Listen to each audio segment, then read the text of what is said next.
if you look at any photograph where there's a portrait, it doesn't matter at all if it's a photograph that's lit like this or even a reportage photograph, you can see that there's a certain pattern.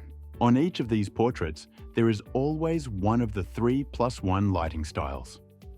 The reason it's 3+1 is because you most often use 3 outdoors, and the +1 is because in the studio, we can also create that 4th one. But there is always one of these 3+1 lighting styles present. This means the way the light falls on the face. The reason is very simple. There are only 3 possibilities when the angle between the light and the face looks really nice. This means that the light can beautifully outline the face. Let's start right from the beginning and place that flash, or rather, our light source, directly in the center, right above the axis of the face. That is, the light is placed symmetrically with the axis of the face. That is, they are in line. And I can notice and check it just by this shadow under the nose that it's beautifully symmetrical. It's called a butterfly. That is to say, the shadow creates like the wings of a butterfly.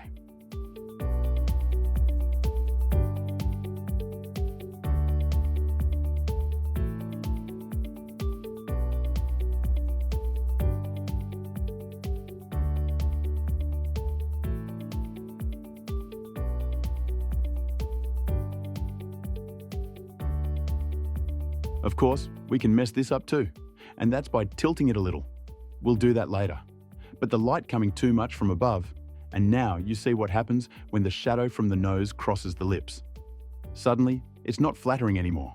So we just have to watch out for the angle of the light up and down. If we go too low, you can see that it happens exactly that the light comes from the same line, from the same axis, and we completely lost all the plasticity in the photo.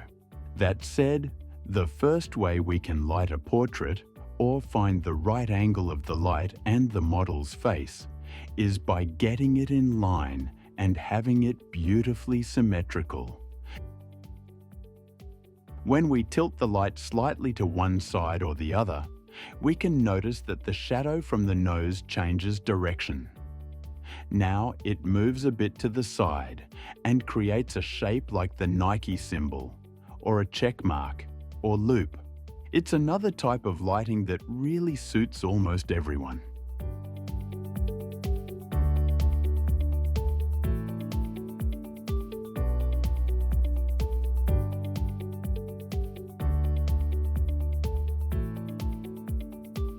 So we can use it anytime. You see, I even tilt the light a little. Once again, you have to be careful of the nose shadow so that it doesn't cross anything. I mean, it don't cross lips, or it don't cross any edges. And of course, I don't go extremely sideways with it. When I move the light further to the side, I get into the third lighting, which is called Rembrandt. I'm now following the shadow from my nose, and I'll move a little to the side. And approximately, when I reach that magic angle of 45 degrees to the side and 45 degrees upwards, the shadow from my nose intersects with the shadow on my cheek. And here on my face, it creates a beautiful light triangle. This lighting is called Rembrandt lighting. This famous painter used it in his time when he was painting.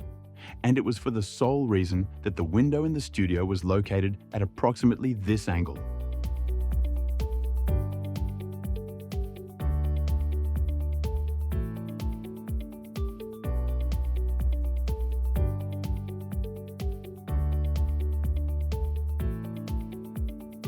Once again, we are being careful to do the same thing. That is, not to have the light too high up, because it will overshadow my lips, or too much from the side, because it will create such an incongruous spot on my opposite cheek. Let's go a bit further. We get into the +1, which means the last lighting style called split. This means I only have it from the side. I see that part of the face is lit, part of the face is not lit. Again, we play with the angle here to avoid creating, for example, strange spots on the forehead and everything else, so I have to find exactly the right angle. That's why we have 3+1 styles of how to light a portrait, because you can really see that the fourth one can only be achieved in the studio. Now it's time to give it a try. So take a girlfriend, a wife, or write to the TFP group, because you need to try it out. And you don't have to straight up use a big studio light like this. A simple flashlight is plenty enough to find those angles where it really works. Then you just swap out the flashlight for a speedlight. This is a huge disadvantage of speedlights, and that is that they lack such a modeling light, which means the small bulb that allows you to see what you're lighting and at what angle you're lighting. Therefore, it's really very important now to try it yourself, to learn it, and to be able to estimate those angles on your own. That's why it's really extremely important right now for you to try it yourself, to learn it, so you can estimate the angles from which the light should come yourself, so you can achieve it anytime. So let's have a short coffee break and you go, try it.